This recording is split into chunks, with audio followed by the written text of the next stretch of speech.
Hello student and welcome back my YouTube channel. जो आज हम डिस्कस करेंगे वो chapter 4 carbon and its compound का इम्पॉर्टेंट टॉपिक डिस्कस करेंगे। वो है chemical properties of carbon compound, यानी जो कार्बन और उसके कंपाउंड होते हैं वो कौन कौन सी केमिकल प्रॉपर्टी शो करते हैं। सो कार्बन और उसके कंपाउंड मेनली चार तरीके की केमिकल प्रॉपर्टी यानी चार टाइप की रिएक्शन शो करते हैं। सबसे पहली कौन सी है? कंबशन रिएक्शन, दूसरी है ऑक्सीडेशन रिएक्शन, तीसरी है एडिशन रिएक्शन एंड फोर्थ और last one is substitution reaction. So सबसे पहले हम क्या देखेंगे? Combustion reaction. अब मेन बात है, जो कंबशन है जो उसका मीनिंग होता है वो होता है जलाना या फिर आग लगाना। सो आपको पता है केमिस्ट्री की लैंग्वेज में जलाना या आग लगाने का मतलब क्या होता है? उसकी ऑक्सीजन से रिएक्शन करना। सो आप बिल्कुल सही समझे हैं। कंबशन रिएक्शन में हम क्या करेंगे? कार्बन और उसके कंपाउंड की किससे रिएक्शन कराएंगे? ऑक्सीजन से। यहाँ क्या है? कार्बन, और यहाँ क्या है? कार्बन का कंपाउंड। तो हमने किससे रिएक्शन कराई है? ऑक्सीजन से। तो आपको पता है आप किसी भी चीज़ को जलाओगे तो उसमें से हीट और लाइट प्रोड्यूस होगी। यानी आपको समझ में, एक तो ये लर्न करने की ज़रूरत नहीं है, सिंपल सी बात है, आपको ये तो लर्न हो गया कि हीट और लाइट प्रोड्यूस होगी। सिंपल सी बात है, गैस भी रिलीज होती हैं। तो आप कार्बन की ऑक्सीजन से रिएक्शन करा रहे हो या फिर जला रहे हो तो C+O2 क्या बन गया? CO2, और हीट और लाइट प्रोड्यूस हो गई।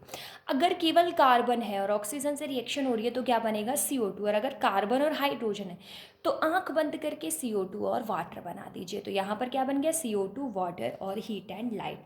अब मेन बात है, कार्बन और उसके कंपाउंड दो तरीके के होते हैं, सैचुरेटेड और अनसैचुरेटेड। सैचुरेटेड में क्या होगा? कार्बन, जितने भी कार्बन कार्बन है उनके बीच में क्या होगा? सिंगल बॉन्ड प्रेजेंट होगा। जैसा कि आप यहाँ देख रहे हैं, carbon single bond, carbon single bond, carbon, एक एक बॉन्ड लगा हुआ है। सो सैचुरेटेड मतलब सिंगल बॉन्ड। तो अगर आप सिंगल बॉन्ड वाले कार्बन के कंपाउंड को जलाते हो तो उनसे क्या मिलता है? हमें क्लीन फ्लेम मिलता है। मतलब जो धुआं निकलेगा, बिल्कुल, यानी धुआं नहीं कह सकते, जो फ्लेम जलेगा वो कैसा होगा? क्लियर। आपने देखा होगा जो गैस होती है, गैस में क्या है? एक ब्लू कलर की और क्लीन फ्लेम निकलती है, कोई धुआं, कोई पॉल्यूशन, कुछ नहीं होता। लेकिन जो अनसैचुरेटेड कार्बन कंपाउंड होते हैं, मतलब कार्बन कार्बन के बीच में डबल या फिर कार्बन कार्बन के बीच में ट्रिपल, बिल्कुल सही समझ रहे हैं आप। यही क्या है? ये एल्कीन है और ये क्या है? एल्काइन है। ये क्या था? एल्कीन। सो अगर आप ये भी कह सकते हैं अनसैचुरेटेड, या फिर आप ये भी कह सकते हैं कि एल्कीन और एल्काइन को जलाते हैं तो येलो कलर की फ्लेम निकलती है और उसमें बहुत सारा स्मोक निकलता है। आपने देखा होगा चूल्हे पर रोटियां बनती हैं तो उस टाइम में क्या होगा? येलो कलर की उसमें आग जलती है और बहुत ज़्यादा धुआं निकलता है। तो वो कैसा कार्बन होता है? अनसैचुरेटेड होता है। जो गैस वाला मोस्टली होता है वो कैसा होता है? सैचुरेटेड होता है। अब बात करेंगे हम दूसरे टाइप की, इसकी काफ़ी इंपॉर्टेंट रिएक्शन है, वो है ऑक्सीडेशन रिएक्शन। सो देखिए ऑक्सीडेशन रिएक्शन है क्या। तो ऑक्सीडेशन रिएक्शन आप जानते हैं, ऐसी रिएक्शन जिसमें या तो ऑक्सीजन ऐड हो या फिर हाइड्रोजन रिमूव हो, उसे हम क्या बोलते हैं? Oxidation reaction. सो हम देखेंगे यहाँ पर एक ऑक्सीडेशन रिएक्शन। तो इसमें क्या है? ओ एच किस में कन्वर्ट, यहाँ पर ओ एच लिखा हुआ है, यहाँ पर किस में कन्वर्ट हो गया? वो COOH में। यानी ये कौन सा ग्रुप है? एल्कोहल। और COOH ये कौन सा ग्रुप है? कार्बोक्सिलिक। अब देखिए यहाँ पर क्या होगा? CH3 आपको क्या करना है? ऑक्सीडेशन रिएक्शन में जो लास्ट वाला कार्बन है उसे क्या कर लेना है? आपको हाईलाइट कर लेना है। अब जो भी ऑक्सीडेशन होगा वो इस वाले कार्बन में नहीं, जिसके पास OH है उस लास्ट वाले में होगा।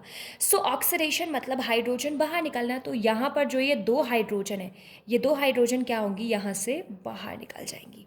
सो यहाँ पर क्या बचा? COH, क्योंकि ये दो हाइड्रोजन तो यहाँ से गायब हो चुकी है, मैंने क्रॉस कर दूँ, ये गायब हो गई यहाँ से।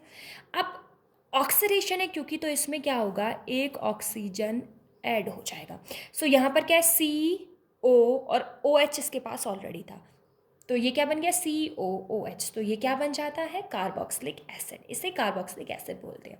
अब मेन बात है, रिएक्शन के दौरान मैंने ये एरो के ऊपर क्या लिखा है? सो एरो के ऊपर है KMNO4 और K2Cr2O7। ये क्यों लिखी है? सो मेनली बात है ऑक्सीडेशन, आपको पता है ऑक्सीडेशन क्या होगा? ऑक्सीजन ऐड होगा और हाइड्रोजन क्या होगा? रिमूव। अब कोई जादू तो होगा नहीं जिससे अपने आप ऑक्सीजन ऐड हो जाएगा और हाइड्रोजन रिमूव हो जाएगा। तो ये ऐसे कंपाउंड हैं जो ऑक्सीजन ऐड करने में और हाइड्रोजन रिमूव करने में मदद करते हैं। इन्हें हम क्या बोलते हैं? Oxidising agent. अब मेन बात है इनका कंप्लीट नेम क्या होता है? तो KMNO4 को हम क्या बोलते हैं? Potassium permanganate. और K2Cr2O7 को क्या बोलते हैं हम? Potassium dichromate. अब बात करेंगे हम कार्बन और उसके कंपाउंड की थर्ड टाइप की रिएक्शन। वो कौन सी होती है? Addition reaction. और इसी रिएक्शन का दूसरा नाम भी है, वो है हाइड्रोजनेशन रिएक्शन। हाइड्रोजनेशन जो वर्ड होता है, उस वर्ड का मतलब है ऐड ऑफ हाइड्रोजन, यानी ऐसी कोई भी रिएक्शन जिसमें हाइड्रोजन ऐड हो उसे हम क्या बोलते हैं? हाइड्रोजनेशन। और उसी को हम क्या बोलते हैं? Addition reaction. सो यहाँ से आपको ये तो क्लियर हो गया। सो इसमें क्या होगा, जो डबल बॉन्ड है, यहाँ आपको नज़र आ रहा है कार्बन कार्बन के बीच में डबल बॉन्ड है, अगर उस पर आप एडिशन रिएक्शन अप्लाई करते हो तो वो डबल बॉन्ड किस में कन्वर्ट हो जाता है? कार्बन और कार्बन के बीच में सिंगल बॉन्ड है, यानी डबल किस में हो गया? सिंगल में कन्वर्ट हो गया। तो एडिशन रिएक्शन में हाइड्रोजन ऐड होकर डबल बॉन्ड सिंगल में कन्वर्ट हो जाता है। इस डबल को हम क्या बोलते हैं? Vegetable oil. और इसे क्या बोलते हैं? Animal fat. अब मेन बात है ये हुआ कैसे। तो कार्बन कार्बन के बीच में डबल बॉन्ड है। अब जो एक बॉन्ड होगा वो बॉन्ड क्या होगा? जो एरो लगे हुए हैं, इन एरो का मतलब है टूटना। एक बॉन्ड क्या होगा? टूट जाएगा।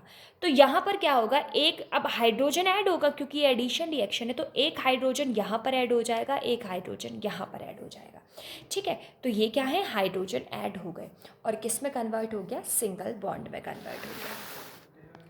नेक्स्ट है सब्स्टिट्यूशन रिएक्शन। सब्स्टिट्यूशन रिएक्शन में क्या होता है? लेन देन होता है इलेक्ट्रॉन का।